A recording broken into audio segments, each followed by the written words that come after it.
All right, late games, Chargers at Bengals. We had this discussion when the week 1 spreads came, and I'm not as strong on this game as I was before, but I still like the right side. The Chargers open up minus, looks like -3. They're still -3. So who do you like in this game? Yeah, I like the Bengals. This isn't one of my stronger games of the week, but I do think they're the right side because if you look at the Chargers team, if you eliminate the quarterback position, they're really appealing. They have a really good defense, even with Derwin James hurt. Their cornerbacks are really good. They've upgraded their offensive line significantly by adding Brian Bulaga and Trey Turner. The right side of the unit looks great. And they have Keenan Allen on offense too, and he's one of the better receivers in terms of getting receptions, getting open, and more recently staying healthy. So I like their team, but they have an injury to Mike Williams, so they're really only one deep at receiver along with Hunter Henry at tight end. So Tyrod Taylor's only going to have one guy to throw to. And Tyrod Taylor's the other problem here. Tyrod Taylor is not a very good passer.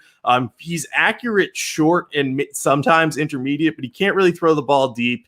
And, if a guy isn't open, he's more likely to scramble, which is great. He can do stuff with his legs, but he's just not a guy who makes massive plays with his arms. So I could foresee the Chargers offense struggling if the Bengals render them one-dimensional, which they could because the Bengals have made some serious upgrades to their defense. They added DJ Reader and have Geno Atkins, so they're well prepared to stop the run in this game.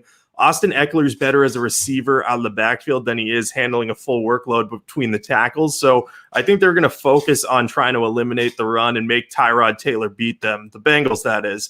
And the Bengals themselves are underrated on offense. Like, I have my questions about how quickly Joe Burrow is going to adjust to the NFL level, but there's no doubt that he has a lot of talent around him at receiver. The offensive line should be better because Jonah Williams is healthy. And I think that Joe Mixon can carry the rock and really take some of the pressure off Joe Burrow. So I like the Bengals to potentially get the upset in terms of the spread and win at home. I'm on them, I think, for 2 units. You kind of convinced me to go for more. You convinced me to go for less, too. I think if this number was like 4, I'd be probably more gung-ho about the Bengals. But I think this is probably going to be a 3-point game, and I could see either the Bengals or the Chargers winning it. So I'm going to take the Bengals here because of that. Well, I'm not going to convince you more or less because I'm even with you with 2 units on the Bengals. So we're right there with each other. So the reason why I'm less bullish on the Bengals as compared to where I was a couple months ago is because kind of like really reviewed Cincinnati's offensive line. You mentioned Jonah Williams coming back from injury, and that's enormous. But like, what else do they have up front? Like, we were talking about Cordy Glenn every single week last year.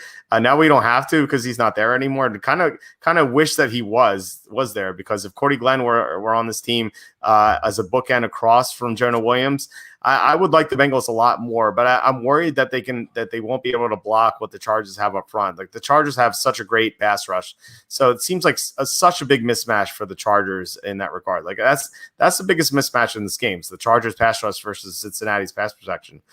But I'm on Cincinnati because Tyrod Taylor is a 3-point favorite on the road. Like, why is that a thing? Like, I don't understand. Tyrod Taylor should not be a starting quarterback in the NFL. Like, we saw him in Cleveland.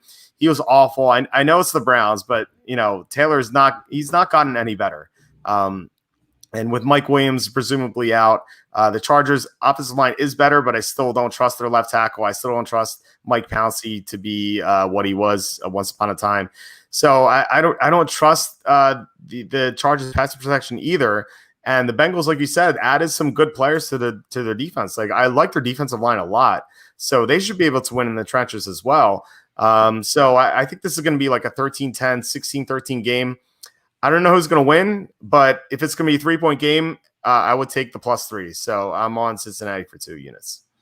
Yeah, and you mentioned the mismatch on the edge. I saw a tweet earlier today. Someone had tweeted about how they think the Bengals will win, and the response to the tweet was just Bobby Hart versus Joey Bosa. Right. And I think that's enough to strike fear into anyone considering betting the Bengals, especially since the greatest block I've ever seen Bobby Hart throw was to a guy on Twitter who then said, "Yeah, man, block me. It's the only time you've ever blocked in your life." So no offense, Bobby Hart, but I don't trust you against Joey Bosa. So yeah, That worries me enough, but I agree with you. I think it's going to be a low scoring field goal game. So why not take the +3? Yeah, for sure. And that is scary. So wish, like I said, wish Cordy Glenn was still there. So we had to get that name in, of course.